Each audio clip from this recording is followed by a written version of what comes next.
have now worked out that you're insane, and whatever you say is not actually what happens. Exactly. Wow. That really took a turn. So And yeah, you're not denying it though. I just don't have the energy, Okay, to be honest that's with you. So I can say anything and it goes, right? Anything goes, Nigel. Okay, cool. Yeah, but we're going to be around each other all day tomorrow. So Oh yeah, that's true. stack Watch up out the for that firewood. Yeah, so we had some technical difficulties earlier we're trying to work through. Of course, everything It's our favorite tends to kind of happen. difficulties. You know, Stubby's out of town right now. You might have Son seen of a the gun. picture. He's not put much, think much he stuff on curses- Facebook this time. I think No. he curses the studio before he flies out every He time. does. Well, you know how everything A goes little so bit of voodoo. smoothly when he's here, so. Yeah, So- he's actually in England right now. And then Yeah, he'll and be I'm in Germany. I'm so- extremely jealous Yeah, because he's drinking all the cask. because he's ale. drinking all the casks. literally All of it, Yeah. yeah. all of it. So Yeah. they're making an effort. And he's walking around England looking like Bob the Builder. Yes, he is. The drunken filter. I think OSHA's got something to say about that. Does OSHA apply in Britain? No. It's Bosha, No, it's- right? Yeah, something about that. No, it's called Osher. Okay. Osher, there we go. Right. All right, who am I fighting first? I don't know. I just know a shoe is going to hit I me gotta at some say the point. shoe, This shoe is the flying shoe, the tonight. shoe's coming off. Yeah, but I've just accepted the fact that there's no way of avoiding that. That at some point, shoe is going to come my way. It's probably not going to be my fault, but I'm going to be the one to take the hit, and I guess that's all right. But your point about being there, Take one with, for the team. your point about being with you tomorrow might go in your favor there. You might not have the shoe come in your direction because I might get boiling hot word or something come in mine. So. And there's a crowd that get hit in between. Right. So, Keep so the I've got space. that to look forward to anyway. Witnesses. On Saturday, I might not have a shoe fly at me. That's living the high life. So let's get into our main topics here. The first one's going to be Brut IPAs, which I think we've referenced on the show here, and we've talked Yeah, about our multiple experience. times. But I don't know that we've really talked about exactly what it is they're supposed to be, the philosophy behind brewing them, and what the end product is supposed to be. And to be honest with you, I think just from the terminology, have an idea of what it's supposed to be. But is it something that's clearly defined? The first guy that brewed this, he was coming up with the idea. I mean, the fact that in the industry, glucoamylase or amyloglucosidase has been used in a lot of ways to change what's going on with a beer. Like you could use it in a really big beer to cut out or create more glucose and cut out some of those dextrins to make it more drinkable. Like when you referenced the information around what they did at Social Kitchen, they're talking about things like the concept of taking an imperial IPA or stout and cutting out some of the dextrins so that it's not so thick. It's more drinkable. You know, you're cutting it down. The yeast can't. Let's take a eat quick all of step the backwards glucose. then on what you're saying there, because let's talk about what glucoamylase is. Amylase enzymes are what we already activate during the mash in order to convert starches into sugars, and Right. there's a couple different kinds. There's alpha and beta are the two basic ones that we deal with. The beta are the ones that break the starches down into very small chain, very fermentable sugars, and the alpha are the ones that leave some of the dextrins that we know that can contribute to. Did you say alpha? I did not say alpha. No, I thought I heard I it. would never say alpha. Thought I heard it.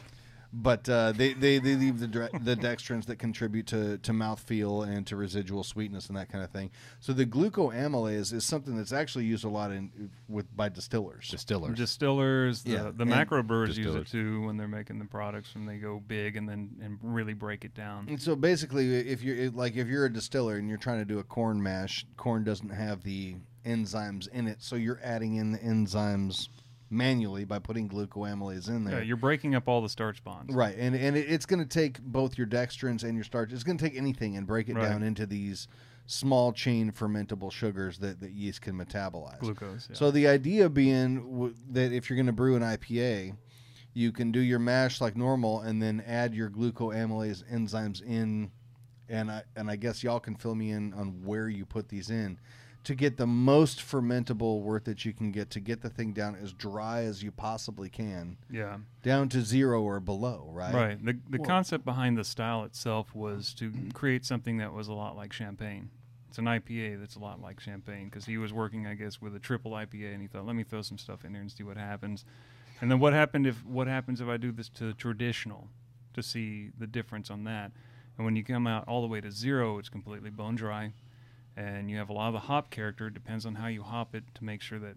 I mean, they reference a lot of things saying go with a traditional approach, but then that would probably be too bitter, really. But you know, if you think about what it is, they're taking something to make a champagne-like IPA, so bone dry, with a lot of hop presence, more so than any malt character, obviously, you know, because that's just not going to be there without the dextrins and whatnot. So Austin, from a pro brewer's point of view, how is it that you approach something like this? Is this something that you would normally have done on your own? And what are your thoughts on the style? Is it in general? I mean, who knows if we would have come up with it on our own or anything, but I mean, we're always listening and paying attention to what other people are doing, and just we had a couple of them and liked them, and then liked, you know, people's theories about making them, made sense, and so figured we'd try it out and see how it went. As far as, you know, what makes the style what it is, yeah, I mean, we did a bunch of research, talked to brewers who make them, lines up with, yeah, exactly what you're talking about, the bone dry, and because of that, you got to think about it. Yeah, it's also highly carbonated, you know, very effervescent. As you see that with ours here. So, you know, so I guess the main takeaway for that, as far as, you know, brewing it, would be the first thing, okay, you want this thing, there's going to be no residual sugars at all, basically no body. Well, whenever every beer you're brewing, you're always balancing the body with the hop character, the bitterness. Not just because you have 20 IBUs in a beer doesn't mean it's a hoppy beer or not, or, you know, like our winter warmer, you know, big English warmer ale, it's like 35 IBUs, but it's not bitter at all because it's balanced by that giant malt body. Whereas this one's kind of the opposite. So according to our brewing software, this has like 14 IBUs in it, but I would imagine it has more. But you're just going for that, like the flavor and the aroma, and so because there's no malt body, you kind of have to change up how you hop. So ours, there were, you know, barely any hops in the boil, no bittering hops pretty much. We didn't add any hops at all until 15 minutes, and that was like our quote unquote bittering charge. And then it was all, you know, we added, let's see here, I got it. So there was no first wort hopping or anything. It was just a 15-minute. Yeah, we just did a 15-minute, and, you know, just barely any hops. You know, we used like less than a pound and 1.5 barrels, or 1.5 pounds for 20 barrels of beer, which is nothing. Yeah, it's nothing at all. And that was just the 15 minutes, and then it was all whirlpool. We're adding, you know, almost 20 pounds, you know, pound per barrel right there in the whirlpool. And then we added, you know, 2 different dry hops, you know, 30 pounds one and then 20 pounds the other. And that's where we're really driving the hop flavor. As far as the mashing went, things like that, again, we keep in mind, all right, what's the point of the beer? Are you trying to dry it out? So mash the beer in a manner that would normally help, you know, dry the beer out. Also, some of the people we talked to add the amylase in the mash tun. Some people add it in the fermenter. Some people add it in both. But based on the instructions for the amylase, where it's effective, you need kind of the mid 140s range.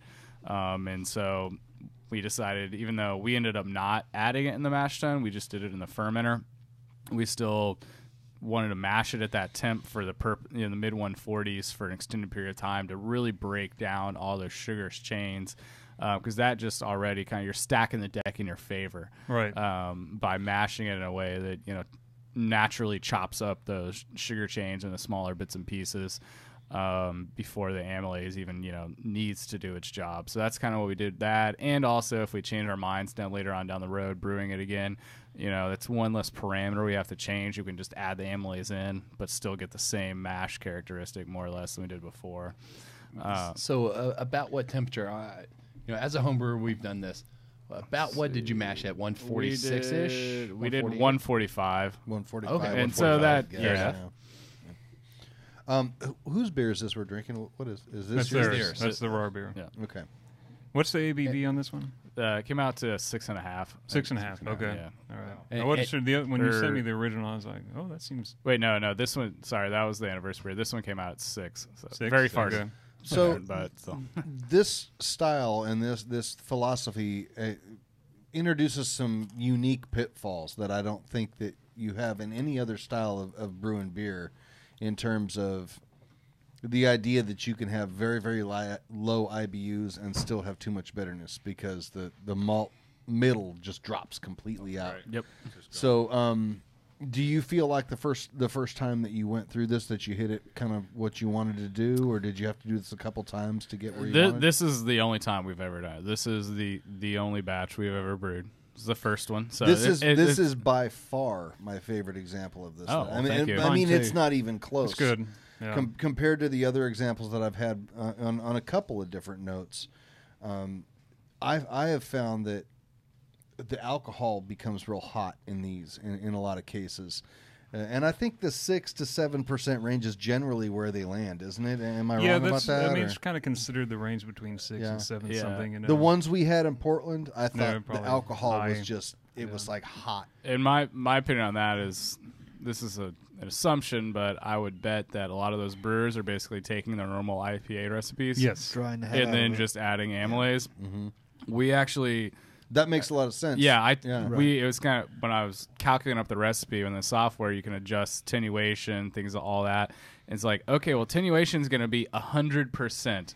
So let's keep that Yeah. in mind. Crank that little lever up. And then, okay, yeah, I needed to bring the OG down. I need to bring it down even more. And I kept having to bring it down. It's like, this was brewed to a lower original gravity than, Rahr's Blonde. Right. Wow. Because that extra, which that ferments down, that's like about 11 and a half to, that ferments down to about 2.5 usually. You could take 10 or 12 points off, right? Of Well, what not you 10 or normally 12. be, right? Yeah, and Well, this is Plato, not the specific gravity. Okay, sorry. but so I would say like we'll talk in So, Like 10 OG. 1045. like think about like blonde's probably like 1048 or so. 48, Yeah, 1060, something like that, and it goes down to 2.5, which is like what? 10. 1015. No, 1010. Yeah, that's 1010. Yeah, you're right. Yeah, so that goes down to 1010. Which so that extra, That's what I'm saying. You yeah, can take okay, 10 points yeah. off of that. Yeah, it because adds. you're going down that to 0 actually, or below. it'll add up to a good amount of alcohol, like Is the main pitfall. of this and beer. so you crank that down Yeah. because It this is. went down to negative 0.5 after Right. adding the amylase. So that's what 0.98 ish. 97 probably. 0.97, Lower. 0.98, yeah. So the first pitfall there is the alcohol heat is the one thing. The other thing is I felt like they had a very harsh bitterness to them. Yeah. Because I really feel like this is something that you could brew to 20 IBUs and it just tastes harsh bitterness. And this one, I don't get that. This has a solid bitterness to it. The bitterness is definitely there, but it's not harsh and it's not like grating on your palate. You Yeah, know? it came out to about 3.3 pounds per barrel of hops, and our IPA has 2. So there's a lot of hops in there. Yeah, and that's I think the key components, and mostly in dry hopping. It's like you haven't tried mine yet, but that was like 7.5 ounces for a 5-gallon batch. For that, and it's like, and for what this is for the body of it, that's double IPA range for sure to have anything like that in there, or Northeast or New England, but it's one of those things where it's like you don't expect to have that much in there. I've got some pictures of that I'm gonna have to put on a blog post soon. It's like 2 inches thick, sitting on top of the beer. But I think that I think that's really the key component to that, and what makes me think the most, like this reminds me the most of an IPA. Is it's like a standard IPA. It's completely dry. It's got a lot of flavor character without the malt character. What it makes me think of is like a session IPA, which often is That's you pull 7%. that body back and you pull everything back, so therefore the hops start standing out more. So that's my question is, from your but standpoint, it's not session. it now. is the No. to me the 6 to 7.5% ABV range in a beer like this creates problems. And it seems to me that something like this would be much easier to brew at the 5 to 5.5%. Yeah, range, that's don't why you think? we took it way down. I mean, our original gravity I think was 1040, maybe. Mm-hmm. I think we got 9.5 to 10 Plato is what Well, it was on the and I- final one. So really low. We took that basically. We took it into account, kind of is what I would say. Okay. See, and talking about that, Austin, I think that's what a lot of people don't take into account when they write this recipe. They think their normal IPA finishes at a 10-10-ish. Well, this one, Right. ours finished at a .994. Yeah, At so a you're point- talking 10 or 11 point. That's a huge I mean, that's a difference. huge, Yeah. and that adds a lot of alcohol. Yeah. So if you brew your normal IPA like you were saying, Austin, and then you add the Emmylines, and boom, you then have what was a 5.5% beer that's now a 7, or something along those lines. So yeah, that has to be taken into account when you brew this, that you're going to finish ultra dry. And it's not that difficult to do if you want to do it at home. You have brewing software, and they have the adjustments of attenuation. You just adjust it up and down based on what you expect to get, and keep that in mind. It's not difficult to do. Let the software do the math for you. So, in terms of grain build, do you add some sort of like biscuit or bready malt, some Munich or something like that in to try and maintain or retain some sort of malt character to it at all, or is this We did 6% Carahel, Okay. to add just a little bit of caramel note to it. But talking to everybody that we talked to and reading kind of everything that we could find online or anywhere else, most people were saying they were trying to create something kind of really light and pale. Now, Carahel's a dextrin malt, right? It's a pale caramel malt kind of. We use it in a lot of. We use it in a lot of our pale beers that we want a little bit of caramel character to, but we don't want like color. We just want kind of a touch of that biscuity, bready character. So that's what we try to. Kind of the point also is, what's the point in adding a big caramel malt when you're just going to add the amylase to break it all down anyway? So most people that we talk to would talk about using rice and corn as kind of like flavoring agents without adding the body. We wanted to give it a barley only, first Yeah, that round makes before we really mess with it beyond that.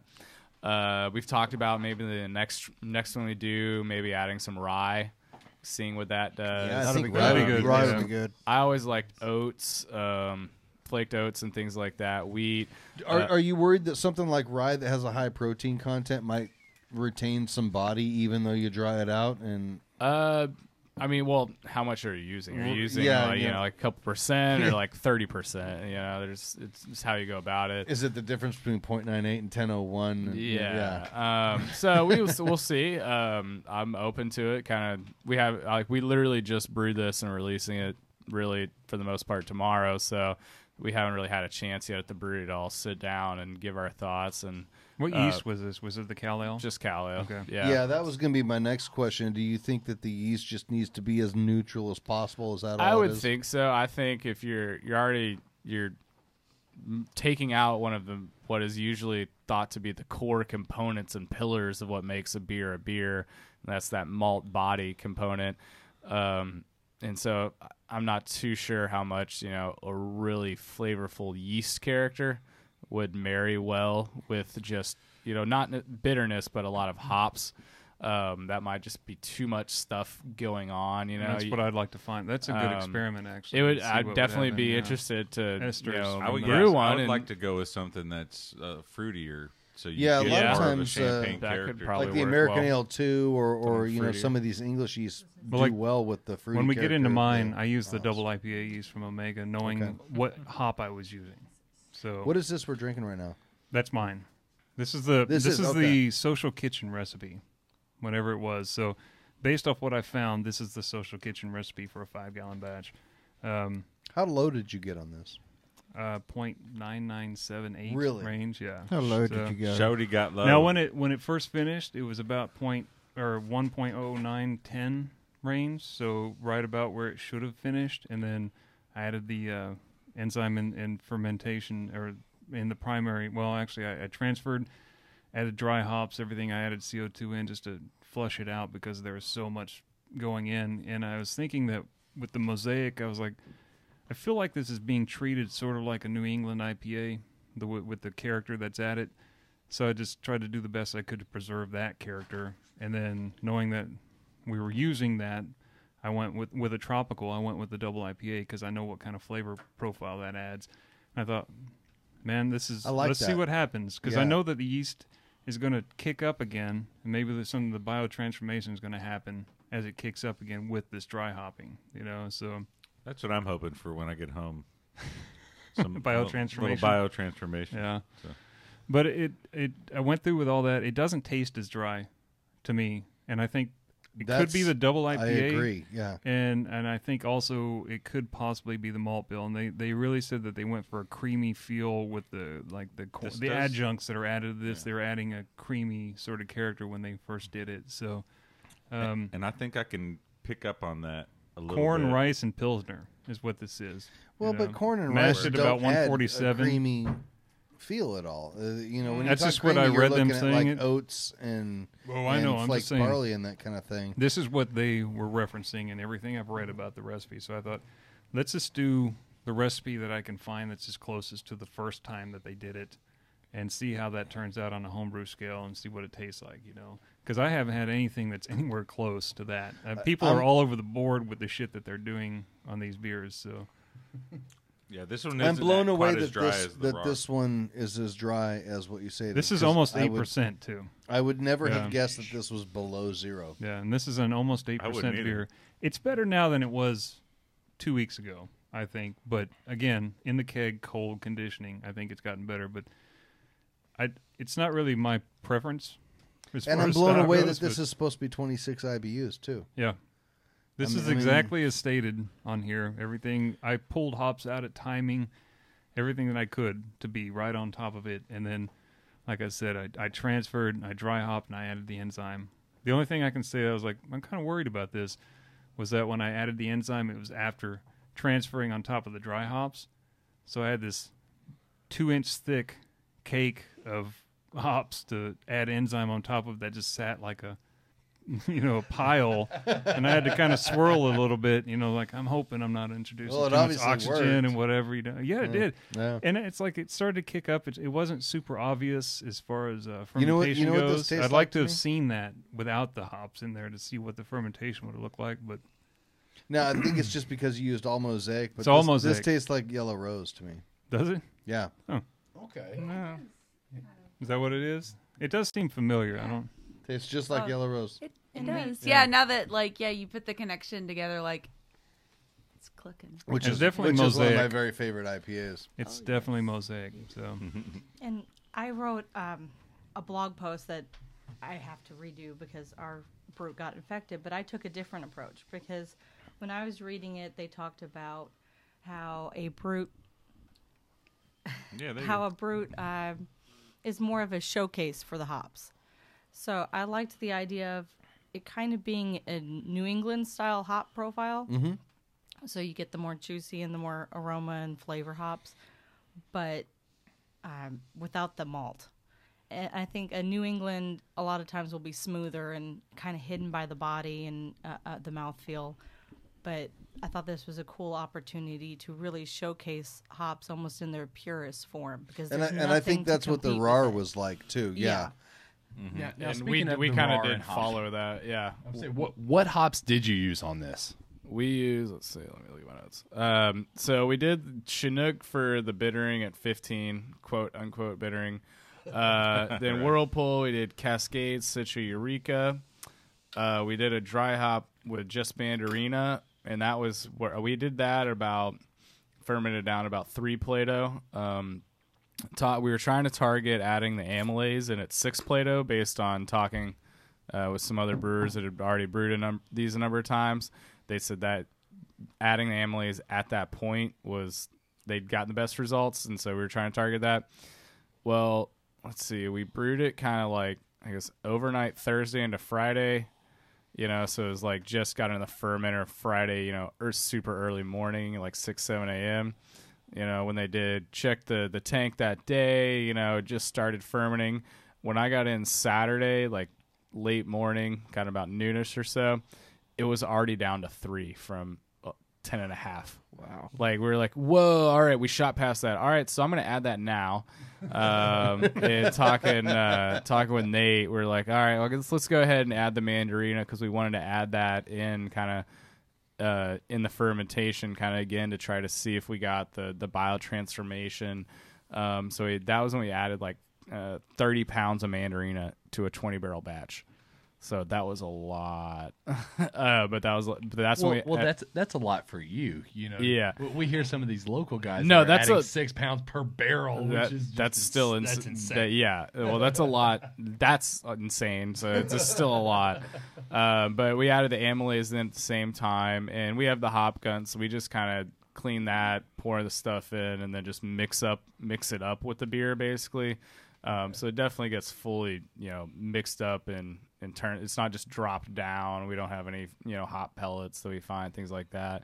So we add kind of the first dry hop with the amylase with mandarina, kind of during fermentation, and then really when the fermentation started to peak, tail off, flatten out, we added the Eureka and Cascade. Man, that's a bunch of hops. That's a bunch of different hops. It's really just like I think 4. So we just doubled up on them. Number time 5. We just doubled up on them. Kind of 5 hops is a lot. Yeah, we've got a lot of hops lying around. Well, but we took it's really a mix of the Dadgum and the Pride of Texas hops. We use all the hops we use in this. Some of them we use in Pride, and some we use in Dadgum. So we kind of took what we had. I would say I just love the fact that everybody's using Citra, Mosaic, Simcoe, the New Zealand hops. I love the fact that outside of the Mandarina Bavaria, which that's a little bit different, you don't see that used a lot, and the Equinaut, you guys use basic hops. I mean, stuff that the basic C hops outside of Citra, and I get a lot of the same hop flavors that you do from some of the juicy NE IPA, so to speak.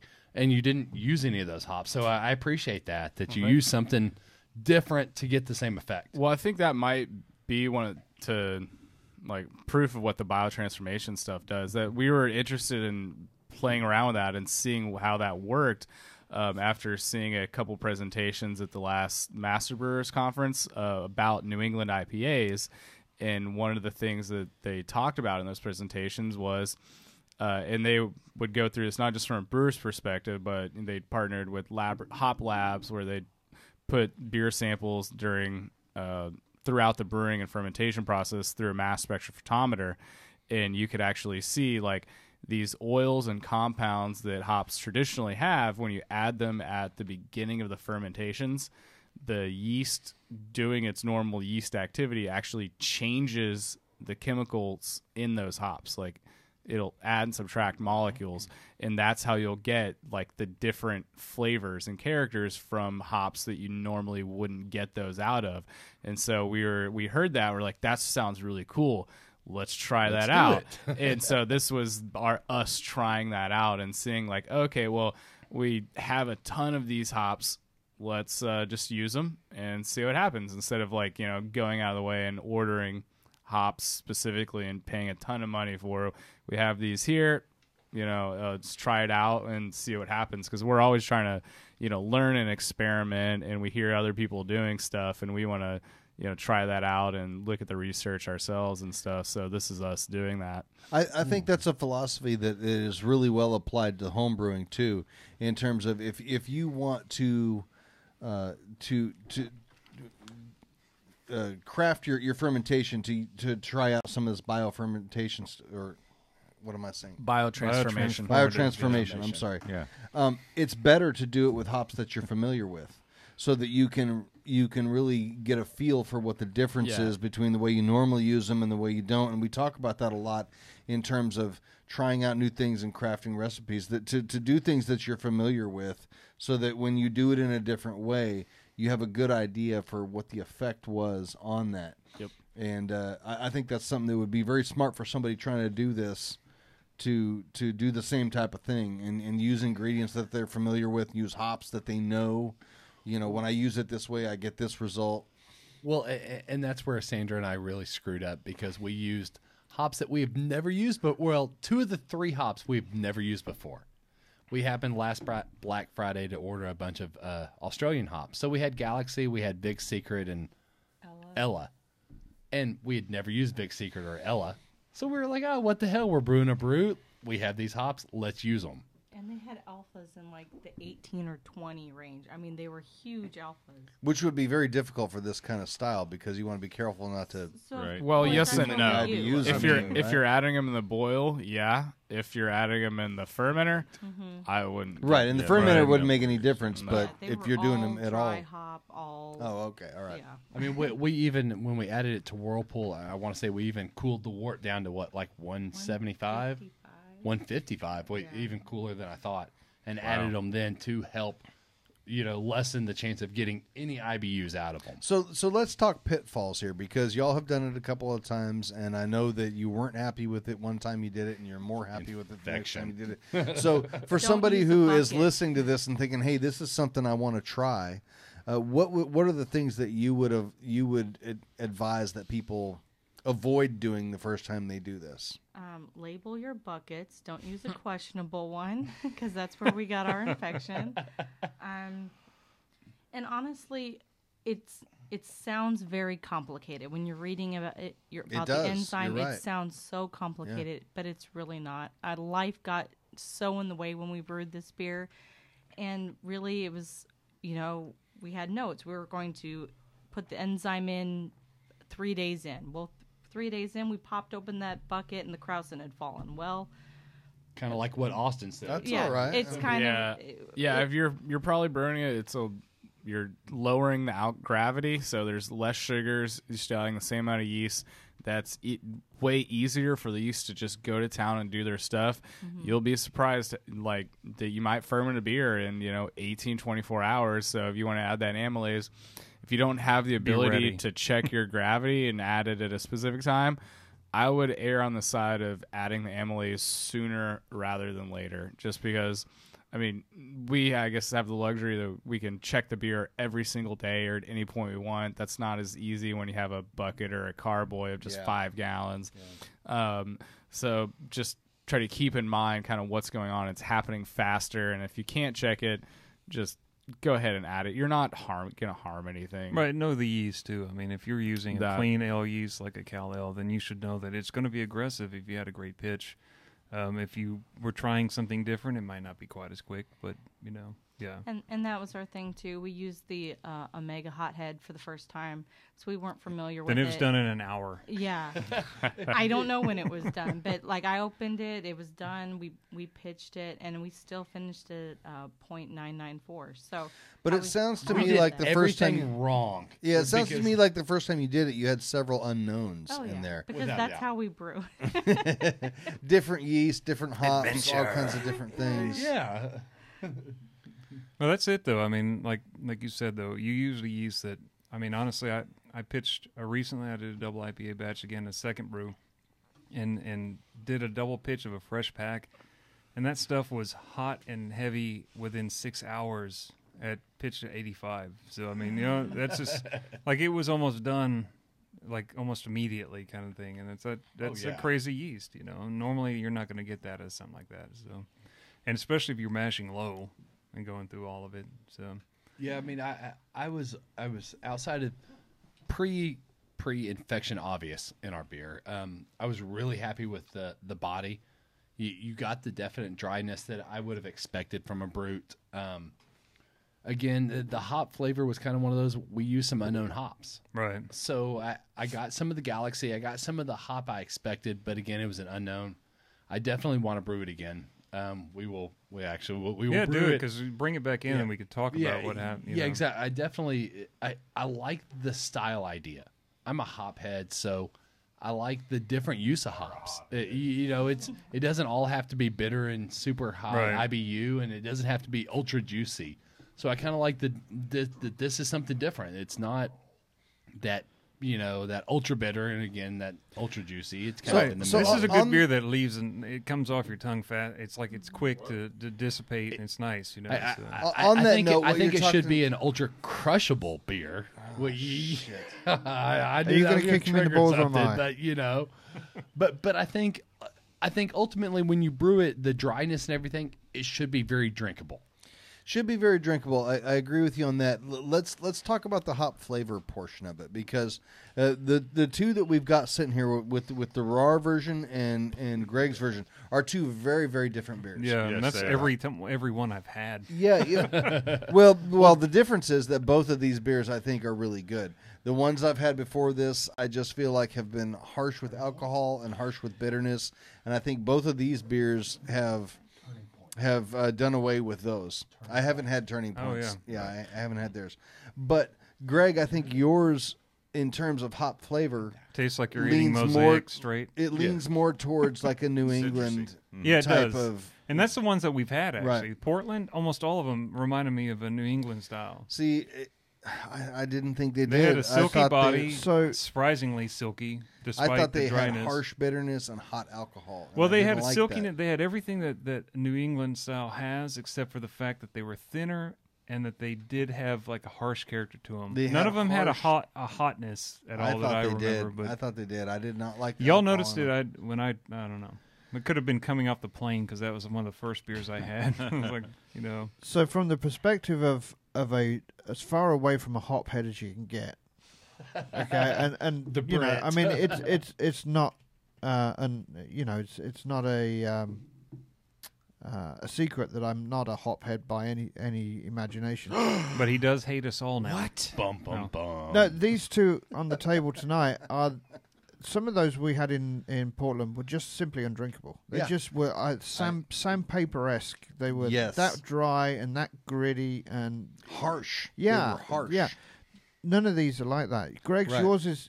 You mentioned it. It's kind of like a traditional. It's almost like a traditional IPA. It's just a little bit drier than normal. The Rahr one is just.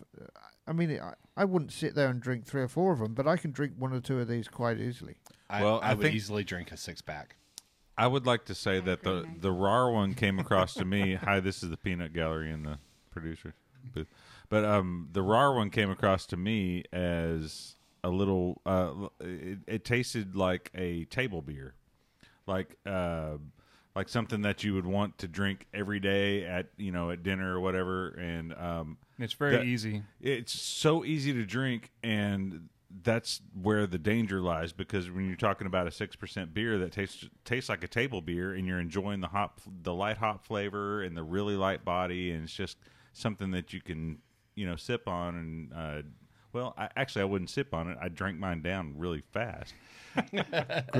and then I felt it, So that one, I felt that like one's the- very, very deceptive. The Rahr had more of a bitterness character to it. It was a present bitterness. It was not Yes. assertive. It wasn't Right. harsh.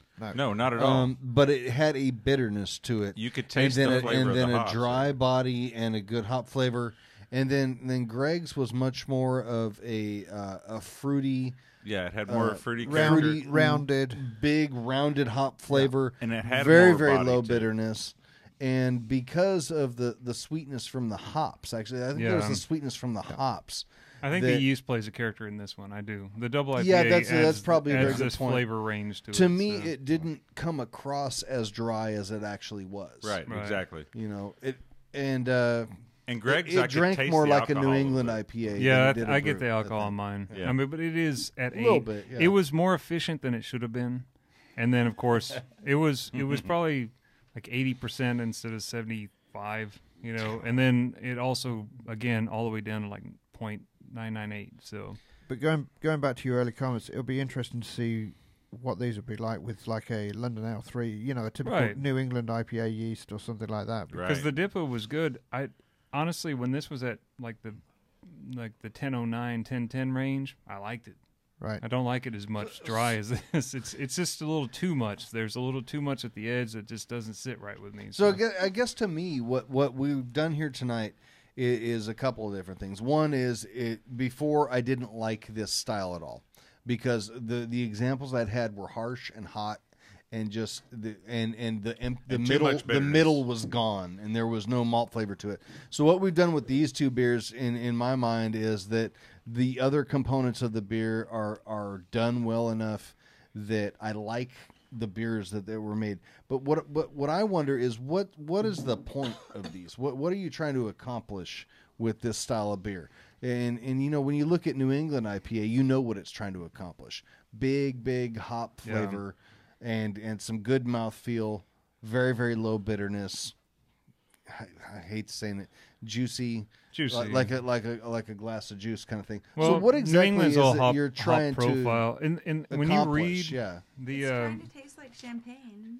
Yeah. champagne, it as tastes far like as champagne and like a drier Chardonnay, or I mean, obviously Chardonnay is not super dry. Yeah, I think that it bridges the gap between like wine and beer. Yeah, beer. drinkers Yeah, really wine and well, beer. where Okay. You still have like all these great characteristics of a beer, but you also bring in these nice characteristics of dry white wines. Okay. Right. Okay. Yeah, So that's some why of these, I like it at least. some of these brutes like aged on oak or something. Don't you think that'd be fantastic? No. I think there's a broad array for this, like you're saying right now, because it feels No? like Who it said no? And Is that you? Oh, okay. It bridges I'm the gonna gap. jump in That was because Mike, our hophead Mike. I'm going to jump in because I've been trying to. But I think it's a good bridge between a traditional IPA and any IPA, because I feel like fills the gap for the a session bitter really well. Yes. Sessions aren't that great, but this is a great alternative to that. And I think the bitterness of the hop, because I feel like bitterness is a important part of this style. And I think that pairs well with the dryness, but then the juicy hops, the flavor and aroma hops that you bring in, that kind of rounds it out. Yeah, So I think it's a good bridge between maybe for the people that I love NEs, but I hate an IPA. Yep. But it's that That's me, nice yeah. middle ground where you can. That's what we need, more gateway beers. But let me ask you here. You're bringing up sessions. The point of sessions is low alcohol. These are not low alcohol. No, That's not at true. I'm Right. looking at it So- from purely, But I think you purely could like shrink a this. flavor standpoint. Like a drinkability They- Yeah, kind I'm of. looking at Okay. from drinkability. all right. Yeah. They don't have to be high alcohol. You can make these. Yeah, you at could shrink this. 4.5%, 5.5%. I agree that you could. Yeah, but you they could just. totally but shrink this. so far, that's not the case. Well, you know? okay. Well, I guess my stance on that would be that's not indicative of the style. That's just I poorly agree with you on made that 100%. examples Yeah. of the style. Yeah. Because that personally, I think that's the impression I get from a lot of my drink is I think you could go lower on the alcohol with these, and I think it Yeah. would suit the style a little bit And better. it's still a emerging style. Oh, Breweries absolutely, are yeah. figuring it out. So there's going to be a lot of breweries like, oh, that's cool, let's try it out, but not really hitting the mark. But Yeah, people, I think there are a lot of errors right now. yeah. Just like when New England IPAs were becoming a big deal, like it was all over the place, and it took a year. There were a lot of horrors. Yeah, We're still all over the place with that. But it and took that's a year why or two I asked for it the to kind of question. settle down and like a style like guideline of this is what makes this style. These are the bullet points that you have to hit. Oh, it'll happen. Well, and so that's exactly happening. why I asked the question, because with New England IPAs are a perfect example where I think we get mired down in the haze part of it. Yeah, and you got no, people putting that's- flour in beer. I would and say that the kind of biggest thing. Who difference cares about between- haze? Yeah, Right. Well, and The I biggest- think, Oh, like FLOUR? FLOUR, yes, flour, yeah, Yeah. and I to, think to make it Yeah, that was hazy on stupid. purpose. Yeah, Where to that was me- people not understanding. Well, they're missing where the it came point from. Right. Yeah, Yeah, and the point was this big, awesome hop flavor and this biotransformation thing, and very, very low bitterness and a good mouthfeel that went along with it. But you got homebrewers literally putting flour in their Not just kegs to- homebrewers. Brewers. Yeah, I want That's to know where what it came Nigel from. thinks about that. But it's kind of one of those what you were asking about this beer, and I got to say this beer's a year old. I mean, honestly, the Right. first Social Kitchen Yeah. version of this was brewed last October, Yeah. last September, October. That's why it's important so to it's identify such a- the philosophy. New England behind IPAs it came from Heady Topper, and Heady Topper has been brewed the same way for 10, 15 years. And that's my point. That beer's been brewed forever, and they're trying to clone it still. The different breweries around the town. So this is a year-old, quote unquote, style. Not even a style yet, but it's a year-old IPA. Phenomenal. And that's why So I think- there's so much of that unknown with it. And that's why I think it's important to get to the core of what the style is supposed to be about. because Yes. and I'll go back to the any IPA thing. If you go on Reddit and look at forums of people talking about, they're all over the place. There's no consensus on exactly. It's going to be that way for a while, and it's going to be like that. You had the first person that made it, and you had some people that copied it, and a lot of people that copied it poorly. Mm-hmm. Yeah. And then it's gonna evolve, and there's gonna be all the flavor components that we referenced here too, about like what could this be, like the wine-like character. And here's something for you. When 3 or 4 of the interviews I read actually reference this with the guy from Social Kitchen. He's done things like add orange juice to this to make a mimosa-like character. So think about that as far as what you're making, what he's doing. He's adding some extra characters already. He's just thinking about what he's doing. Dry that out and see what it tastes like. You know what I'm saying? So it's like, what's going to happen with something? For us, from my experience making it, I would say the takeaways are the bone dry and highly carbonated. Yeah. If you're wanting to mimic that Absolutely. champagne, don't forget the carbonation. That extra, carbonic acid really actually gives it a mouthfeel body. Yes. If you just because it doesn't have that malt character and backbone and flavor doesn't mean there can't be a body characteristic to the beer. It's not just gone. It's just vastly different. I feel like that flavor range is what's taking place of any real body. Is Sour wild beers, they ferment down super low and thus quote don't have a body, quote unquote, but they still actually do. It's just in a different manner, and you have to approach it differently. So this is the same way. I think you could have a lot of the same hop regimens and flavors and characteristics that you have in New England and other hop beer IPAs. But the mouthfeel and the body is the biggest difference. Right. The New England, it has that soft, silky mouthfeel typically. It's just juicy. It's the flour. Yeah. And so, whereas this one, it's opposite. It's, bone dry and highly carbonated, really spritzy. But, that's how we did it. We hopped this kind of mimicking how the techniques that we've talked to and heard of the New England IPAs, the early hopping, trying to get that soft floral hop character. You don't want it bitter, but you want a lot of that flavor. It just kind of bonds into the beer. And Did you push the carbonation on this? Yeah. Okay. Yeah. So this is definitely one. I think it was 2.9 on the Zom. I let mine sit for an extra the day Zom. on a higher carbonation, and then just let it ride out after the week, and maybe about 15 psi, which is higher than I normally would, just to let it ride versus like 10 or something. And it's not as good to bring it in the canister like this, because when I filled it filled to probably 3/4 of the way up, because the rest of it was foam. And this is in a cold canister. Everything was cold filling it, but it's still going to foam out, and I didn't have anything in front of me to just let it pour right out, so to get the best fill. And What about your mouth? That would have worked. See, not a good contortionist for I'm just offering suggestions for the and my question is, right now in the beer world, we have the haze bros. Like in 2 or 3 years, are we going to have the dry bros?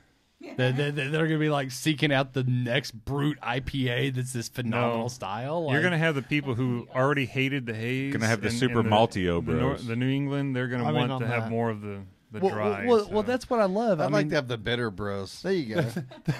That's what I kind of love about this style. They're still around. That you have these guys out there that if it's not hazy, it's not worth a shit.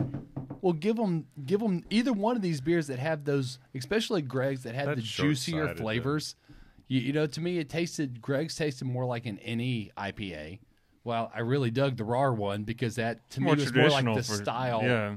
It's more what I thought with the style. So it's one of those, give them your beer with the dryness and the less haze. And, that's surprisingly, NE pale ale in a sense to me. Eric, can you catch that? Like this right now is so much clearer than it was when it was around. It's like this is amazingly clear compared to what it was originally. So It's beautiful. But it's not hazy. This isn't not clarified in any way. And I don't think the hazy clarity is a particular component of the style. It says it can be both. Yeah, ours came out really clear, and that's just kind of our process of clarification and making sure we get all the hops out and everything. But we weren't really intending it. It was just we're going through a normal process, and it came out super, super clear. If it had come out kind of hazy, we wouldn't have been concerned in the slightest. You know, we'd had some people we talked to, and theirs is like, oh yeah, ours comes out hazy. Other people, no, we really want it super clear. You can read the newspaper through it, and so we depending on what's causing the haze, it could affect the mouthfeel. Yes. Yeah, right? exactly. Yeah, for sure. But the clarity was more of a byproduct of the other stuff, and that we didn't really care about. But just by dint of doing it the way we do, we ended up with a super clear beer.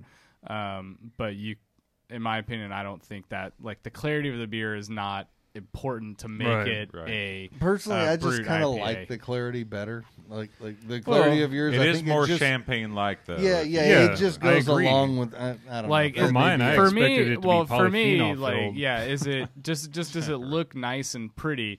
You know, a Hefeweizen is not clear in the slightest, but it can still look really nice and pretty. Yeah. But it goes Yeah, along with the fluffy mouthfeel. I think if you're trying to achieve Right. a dry mouthfeel, It's a like good clear appearance just kind of goes along with that. Well, it's like I don't know, drinking that may blue be milk, kind of right? a dumb I mean, thing Again, to it's say, but I think if you target what the key components for the style are, you're probably going and end up with a clear beer more likely than you are with a hazy beer, and thus maybe that will become kind of you can look at the clarity and maybe kind of see if it might be a good or a bad example of the style.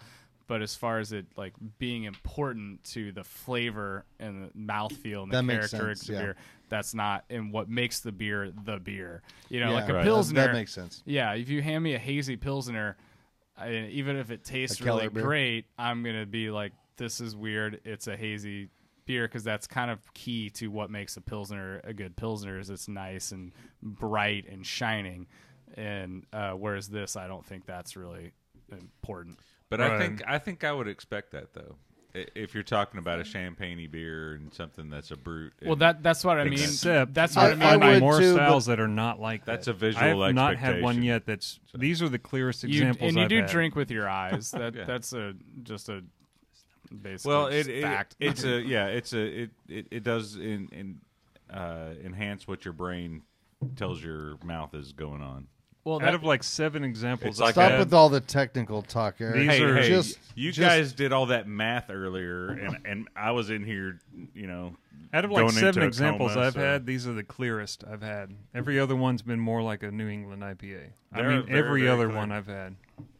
And to me, that was kind of a surprise because when they're talking about how this was inspired by champagne and things like that, it's like, why is it not Yeah, exactly. clear? Yeah, That doesn't you would make think sense so. to me.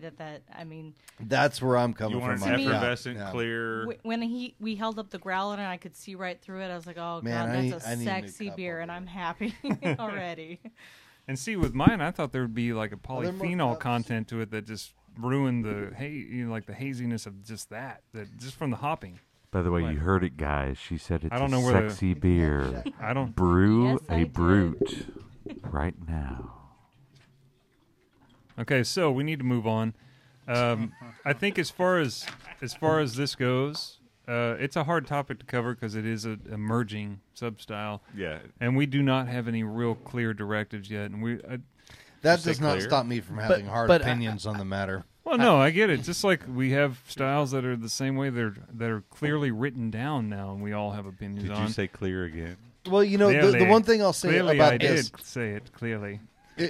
sitting down and having a couple well-made examples of it that are two very different beers, at least lets me begin to form an opinion about it, because prior to this, It's true. I have not had a good example. I have not had a well-made example of it. I just feel like everything I had was harsh and hot and not a well-made beer. And yeah, I totally agree. And kind of like Greg's trying to wrap this up. So, if I'm a home brewer at home and I'm listening to this and this style intrigues me, is there one or two or maybe three things that I need to know when developing a recipe, either Austin or Greg, who have brewed this, or Sandra? Is there anything that I should go into this recipe development or going into brewing this that I need to know? Well, like we said, make sure that your grist is going to support what you're aiming at in the first place, that you're going to aim to dry this out. Same with your mash temperatures. So that would be a lot of mash And temps. start Yeah, at low lower mash, gravity is what I heard. and that you're using grains that you're not really aiming to add body to this, you know. Yeah, So it's like mine was Pilsner and adjuncts, rice and corn, you know. There's really not much of a reason to add too much specialty grains because you're gonna break everything down. So why add it? Kind of that. Keep in mind, it's going to be extra attenuated, so you really don't need to brew it to that high of a sugar content. That's the biggest thing, I think. My feeling when I was putting together a recipe was just like, I don't think I'm adding enough malt. This just doesn't feel right. But like, you are, it's okay. Yeah, but like, then you keep in mind you're finishing it. You don't need that your much. 1050 beer is going to turn into a 1060 something exactly. beer. So yeah, you just don't need that completely much. Finished. That extra, 2.5 Plato, 10, 12, specific gravity points. It's huge. It adds up. It might not seem like a lot, but it kind of is. Also, I think a 6% beer that's got a 10-10 final gravity tastes completely different than a 6% beer that has a 0 final gravity. The alcohol stands out a lot more. Yeah, because there's nothing or left underneath it. And because of that, you need nothing to hide. Definitely, I would say, always, but now especially, control your fermentation temperature. Yeah. If anything, cooler, much cooler rather than warmer. If you have to make a choice either way, keep it nice and easy. You do not want a hot and fast ferment. Good, healthy pitch. Healthy pitch, but because it's also, on the other hand, because it's such a low original gravity, there's just much fewer sugars to actually chew on for the yeast. So they're going to do their job a lot faster. So you're going to have a shorter ferment, not because it's hotter, just because there's fewer sugars. For the yeast to do their thing. Austin, do you think that makes a difference on how boozy it comes out? It absolutely can. I mean, if you add the normal amount of sugars and then you add the amylase and ferment them down completely, you're going to get a boozier beer than I'm not talking about a higher ABV. I mean, as far as on your palate, how it hits your palate. Sure, yeah. I mean, you don't have much to go on, so there's no body to kind of hide that or balance it. Mm-hmm. So you're relying completely on the hops for that.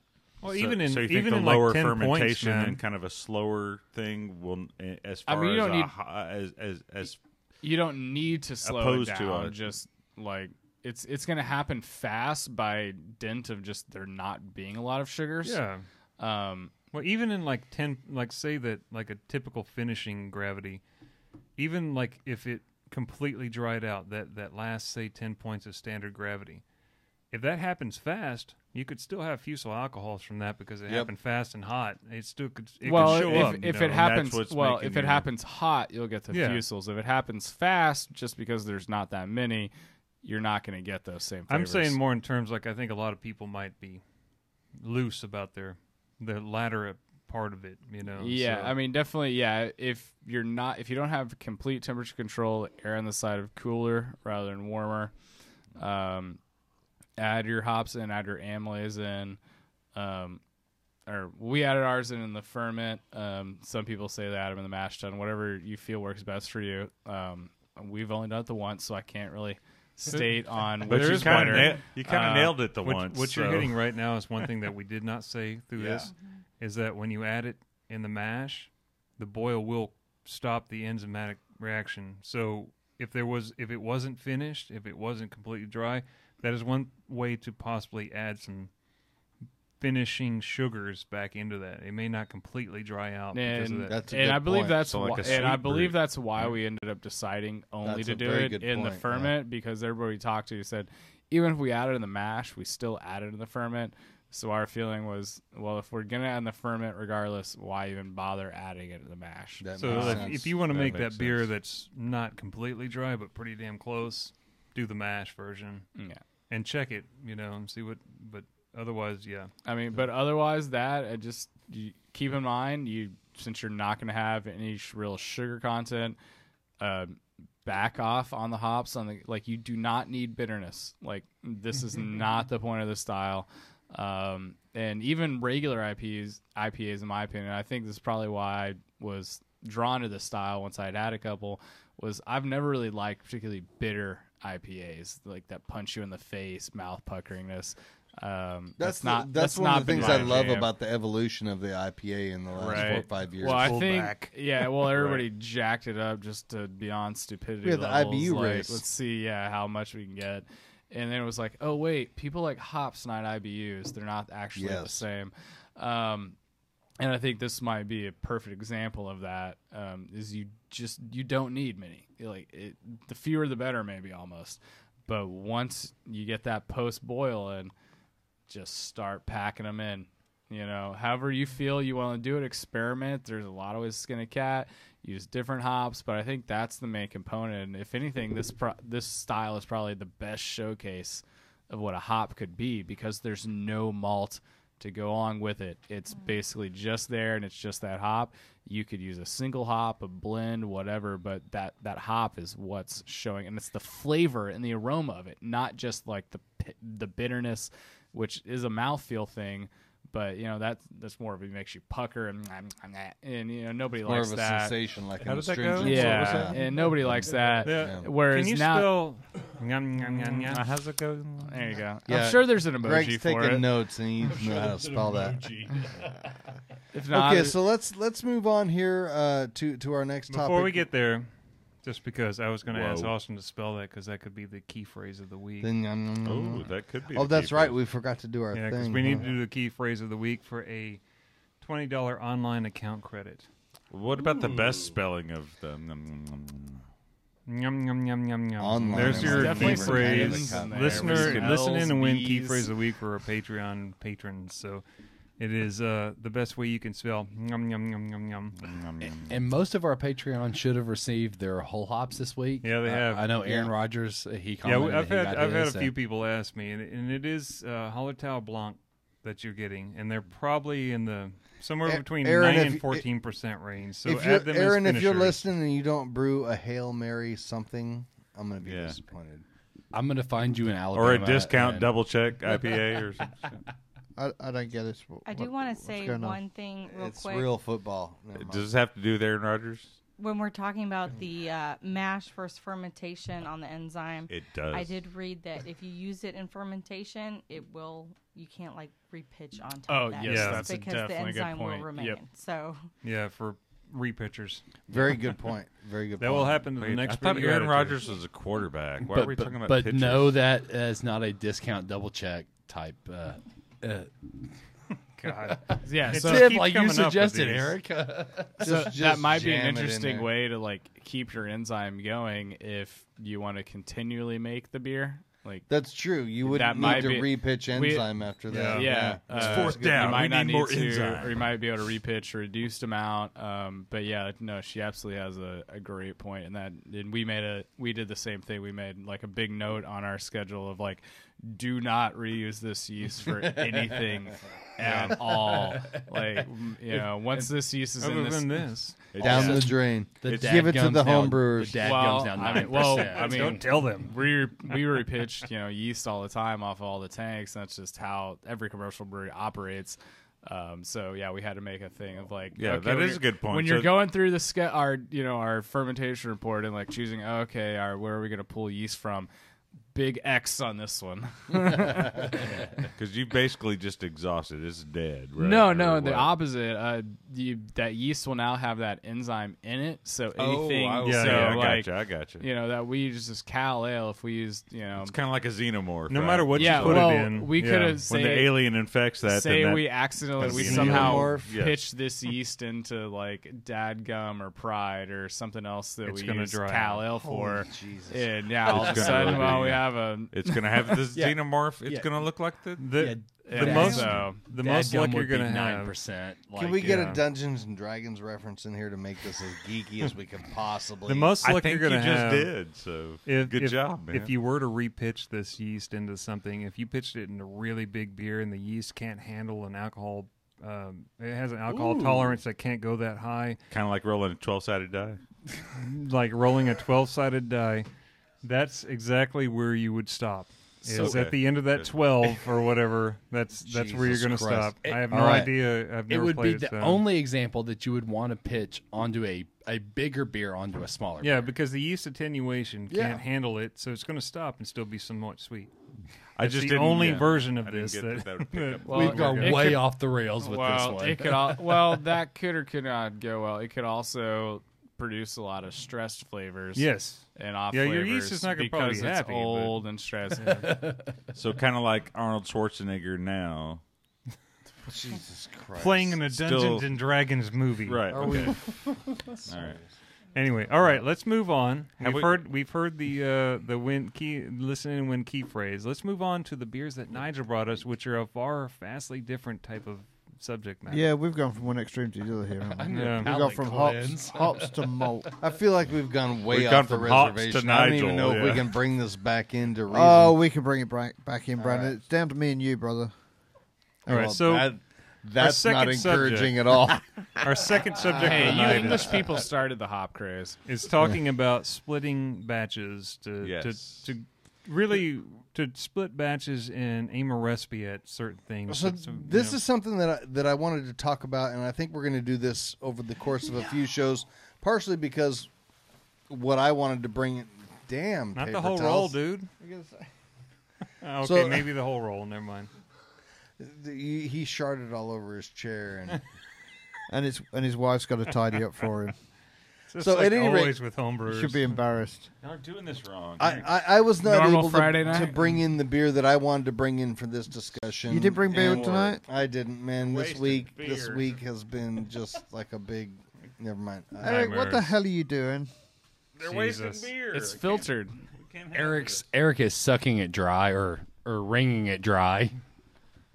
I don't even know. All right. So we've we've gone off got the rails we're again. going with split batches here, right? Yes. Nigel brought in a split batch of an English brown. Yes. What's the old style? What would this be? So this would be a Northern English brown. Right, Okay. So think Newcastle, that right. style of and beer. it has that. But yeah. in the new guidelines, really, it's It's just English English brown ale. British is brown all ale. it is. Yeah, British brown ale. Yeah. So we've done a lot of experiments on the show here and in our club and everything, and we've talked about this a lot, where we're taking out a batch and we're splitting it and we're doing the same beer on a couple different yeasts. What I've been doing or a lot, hops or Or hops, whatever, whatever. or hops or Yeah. whatever. Yeah, what I've been doing a lot lately in the last 4 or 5 months, just because I don't have the opportunity to brew that often, and so rather than just brew a 5-gallon batch like I normally would and brew a beer, I'm trying to brew a 10-gallon batch and split it off and make 2 different beers. I don't want to have the same beer with 2 different yeasts. I want to have a Belgian, completely different beer. a Belgian blonde, and some sort of a lager type of beer or something Right. like that, you know. And so it occurred to me as I'm doing this that I can't just take my normal recipe that I would normally brew and then just split it out, because you've got to change the bitterness and the hop character and the malt character and all that to where the it's kind of intention in the of middle, the beer. where you can make 2 completely different beers out of the same wort. And so that's what we wanted to talk about. I think what Nigel's got here today is more of a different yeasts on the same. Yeah, it's more of the traditional comparison. It's the same wort. It's just different yeasts. Mhm. They were fermented in the same fermentation chamber for the same duration at the same temperature changes. Everything is and they were kegged on the same day, and they were carbonated at the same time. So later we're going to get into more of the 2 different beers out of one wort type of Right. thing. Where we're These are 2 different beers. But, tonight we're going to talk about the same beer with a couple of different yeasts. Yeah, just is what it simply is, 2 right? different Yeah. yeasts. One of them has the Mangrove Jack Empire yeast, and one of them has the Mangrove Jack New World Strong yeast. So basically, I did a 9-gallon batch, and I did 2/3 Empire Ale, and I did 1/3 Mangrove Jack. But to compensate, I pitched 2 packs into the Empire and 1 pack into the New World Strong. So let's start from the beginning. Why don't you tell us about your grain bill and your recipe design on that? So the grain bill, a couple of years ago, last year, I had a brown ale that was pretty good. It made it through regionals, got to nationals, and it was deemed it, though it was too sweet. So what I've got honey malt and honey biscuit in the grain bill, At least I did last year. And you're just entering this as an English brown, right? English brown. Okay. So the difference this year was I took out the honey biscuit and I replaced it with just regular biscuit. And I increased one or two of the malts, the special roast a little bit, and the power chocolate a little bit, just to change it up a touch. You know, take some of the sweetness off, Right. but enhance some of the breadiness and Yep, chocolate. That's and, exactly uh-huh. it. Yeah. EKG all the way through. Nothing over the top at all. Last year when I brewed it, I used the Empire yeast, and it was pretty good. This year I had both on hand, so I say increased the volume and just tried to do a comparison to see the difference between the two. And I think there's a fairly profound difference between the two, personally. Yeah, they're two there different really beers, is. I wish yeah. I knew which one I poured was Yeah, which. which so one well, did I just well, have? I know which one was which. So Remember what the first one was and what the second one Yeah, was. yeah. Then Nigel will tell you. Yeah. Because I gave you the first one that I got, and that Yeah. was the first one he So the passed first around. and the first one is now empty, and the second one is sitting here. It's got Okay, some so of what's the that. first So- one? Give me more of that second. Interesting. Okay, so the first one was the New World Strong. Okay. That's the one of the two that I like better. Interesting. Okay. Which one was the? The first one was New World Strong. Okay.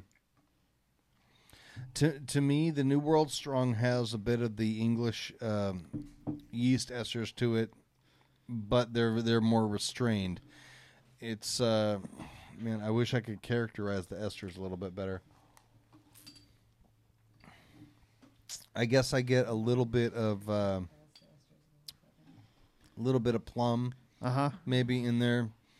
But it's very restrained, and the chocolate and the Minor breadiness chocolate, yeah. of the malt comes through a little bit better. Yeah, it really does. Okay. Where with the second one, I get more of like a dried. Yeah, it's a fruit little flavor to thinner. it. Yeah, you're right. Yeah. It's just drier. It's kind of the same. Well, but drier. it's the same. I guess more like a prune flavor as Okay. opposed to a plum flavor. Yeah. Does that make Okay. sense? Yeah, no, it does. Absolutely does. and and it's not one as of- much cocoa. And Not Brandon, as much cocoa. Yeah. Uh-huh. I got very similar flavors that you did, and I prefer two more than I did one. What about dryness factor? Well, I think that The second one's drier. See, I think the first has a drier perception to it because there's less sweetness from the esters. Okay, so let me what I tell you, there's 6 points difference between the two beers. Okay, in which direction? Which one? New World Strong finished at 10:08. And the Empire Ale finished at 10:14. Okay, yeah, that Yeah. sounds about right. Yeah. And so Empire was first. Is that right? No, Empire was 10:14. Was two.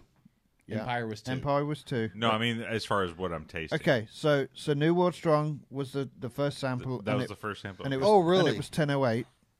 Oh, yeah, okay. Okay. New World. Sorry, that was New World Strong. Empire was the second sample, and that was at 10:14. Yeah, okay. That's how I would have guessed it. Which, yeah, I guess I got more fruitiness, but I guess in the same sense, a little bit more residual sweetness. And really, it might be that residual sweetness that's contributing bringing to the that fruity. additional Yeah, exactly. fruity flavor. Yeah. And I must admit, I'm with Michael. I preferred the Empire. I preferred the first one. That was the New World Strong, right? I like the New World Strong Yeah. personally. Yeah. It just had. I think it was the cocoa-ness that really came through. See, It gave me more of a cereal sort of. Right, and that might be the case, but I think I get more chocolate out of the second one, out Really? of the Empire. Really? Yeah, Okay. yeah. Mm.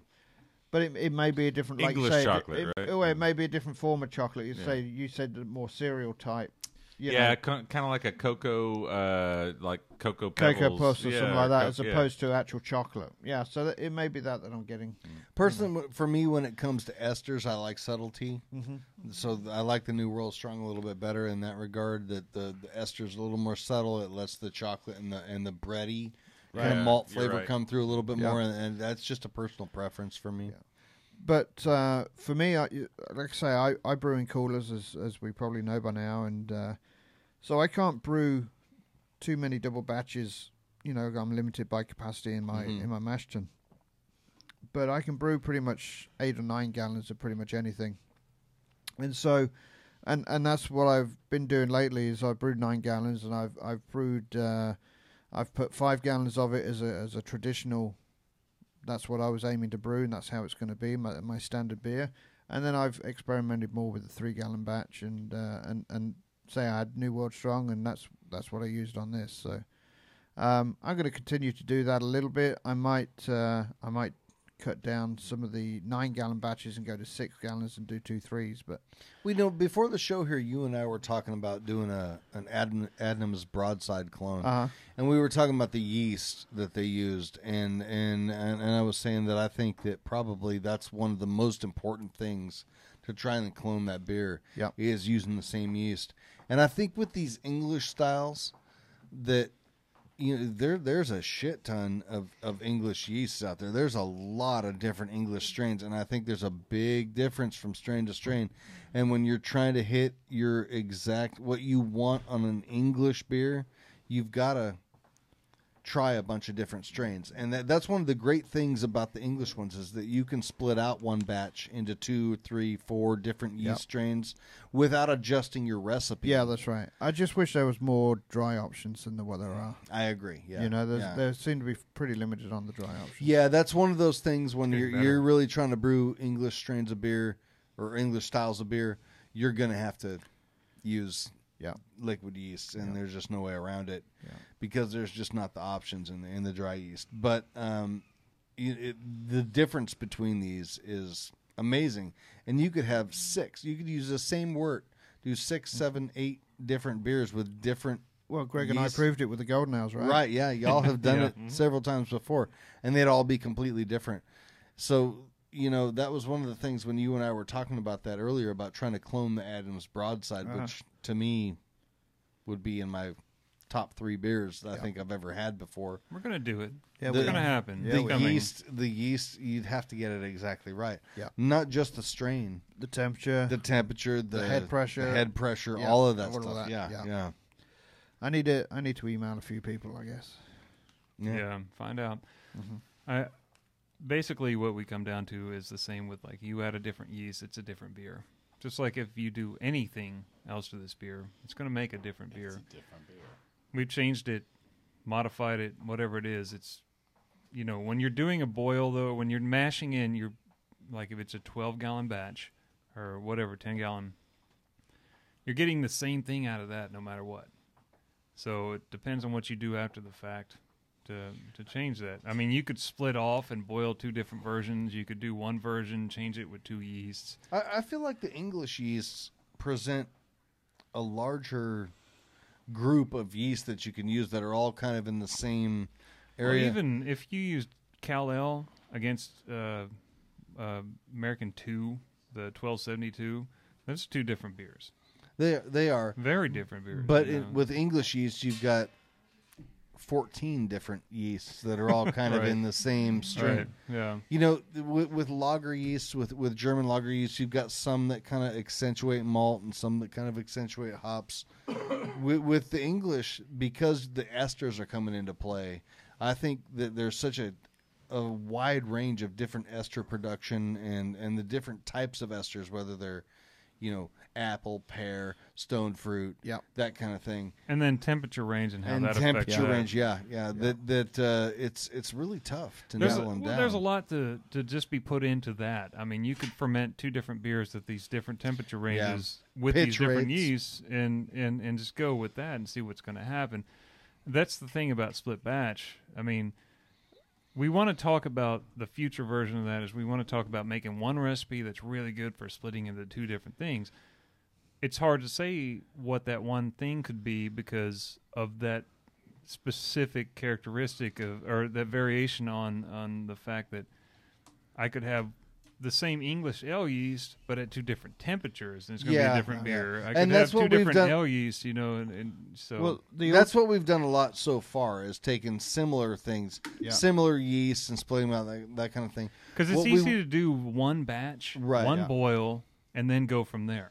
What we want to get into in the future is taking one wort and making 2 completely different beers out of it, and how you craft that recipe how you craft your grain bill and your hops and all that in order to make two completely different beers from the same the same wort, which is very difficult to do. So the ultimate, yes, the ultimate in split batches is what we're doing tomorrow, and it's what we've talked about doing with our Patreons. Is a big brew. Big brew. Yeah. You're going to end up with, I don't know, 10 or 12 or even more different beers from the same batch of work. And I know, Stubby, recently we have upgraded some kettles, so we can do some it's big gonna happen. brews. So we are getting ready for that. So. Definitely. I mean, even talking about the big brew split batches. Last week we had learned a homebrew day, and I took home 6 gallons of an IPA. I'm going to split that in the secondary. Right. In secondary, I'm going to dry hop it. Plus, I'm going to add a fruit concentrate to the other 3 gallons. So we'll see the very differences there. And that's the thing. I mean, Brandon's cleaning up he spilled a lot of good beer. We're going to kick his ass after the show. Just a for little that, bit of but shitty beer, actually. what was the shitty beer? I don't know. I'm just saying. It was that. probably Nigel. Yeah, I was going to say it's one of mine. That's all that's okay. left. Son of a That's bitch. all right. I know how he is. Shoe is coming. Shoe is coming your way. All No, right, that's so- the thing, though. When you think about that, that's Austin's here right now. Do you have a question for him that you wanted to ask as far as a pro goes, and like splitting up something like that? Just while he's here, because he may not be here next time. So, like, I've made batches of IPA recipes geared towards a grain bill and a hop bill, knowing what yeasts I might use, knowing that I'm going to make an American IPA and a Belgian IPA. Because that's the easiest split, is to go, like, how far a difference do I want to be? I'm going to go Belgian on something. Unlike a Belgian peated milk stout. That's a whole nother... Nigel's walking away right now. Did you say that doesn't even go together. I know, he Belgian did. peated milk stout. Like what? You don't remember that, Brandon? I feel That like was you're- that night. I feel like you're trying to kick me in. You know in that the night, urethra on Brandon. that. That was that night. Was that the Belgian Golden Strong night? That No, that was a What recent does one. Belgian You'll Golden hear about Strong it. mean in I this just put that context? podcast out there. Brandon remembers that one, kind of. I'm listening to it, so I'm Oh. as I'm listening, I'm like, I remember this part, but I don't remember that part. that was the Well, night we had the whole hops. Yes. Yes, There's- I remember that night.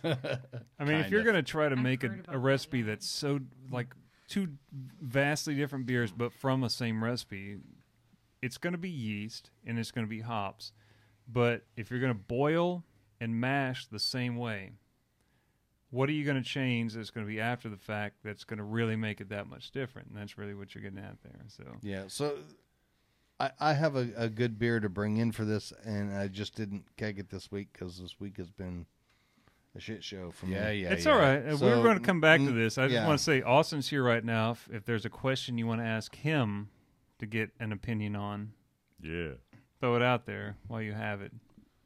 So basically, Do you have the one? question Me? No, I don't have a question. Okay. to you, Austin, is if I want to do a split batch, what's the best way to do it? Well, Split it in half. that depends on Outside of, I mean, that depends well, on what are you trying to accomplish. Let's look and at which- base recipe. If I want to compare 2 different British yeast, because we were talking about British beers. All right. In that sense, if you're just trying to showcase, Oh, here's Nigel again, right? Kim- When you mentioned British. If you're beers. just trying to compare 2 different There's his yeasts, finger. then I would brew a pretty simple, just pale ale recipe. Probably just straightforward malt, straightforward 1, maybe 2 hops. Tops, nothing particularly hoppy, just nicely balanced.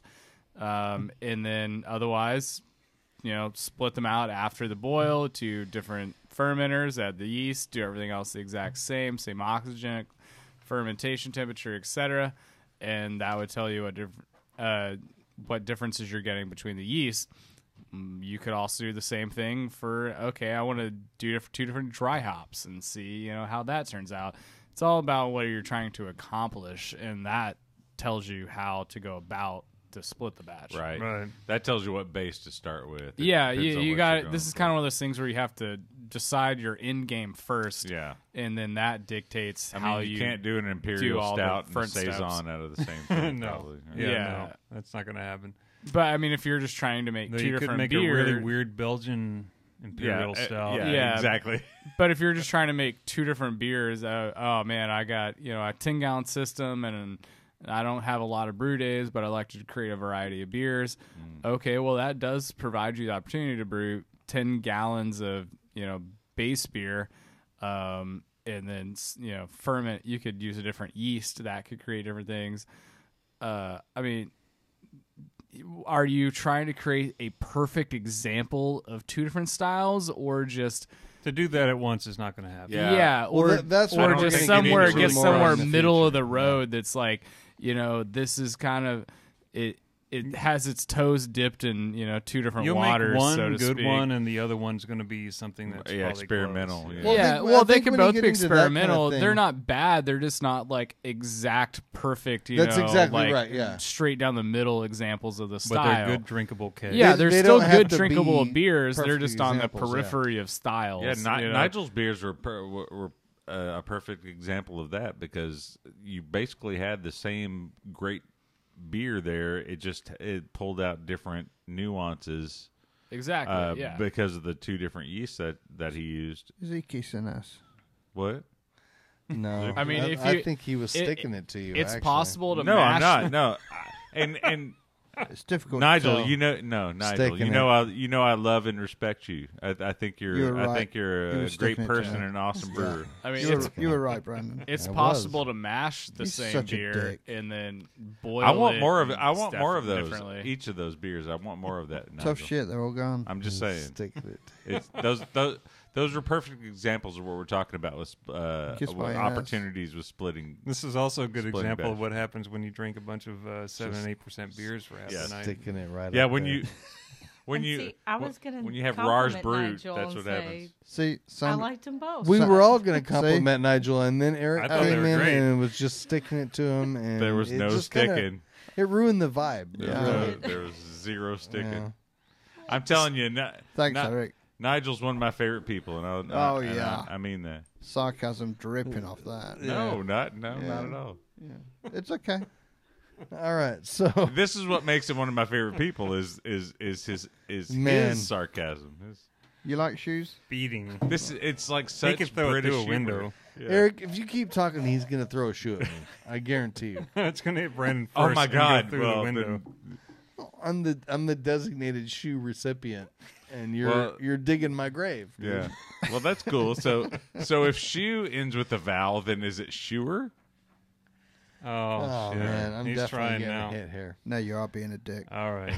All right, I had Plain to and try. simple. so let's wrap this Wait. up. We're going to get back to the recipe development part of this.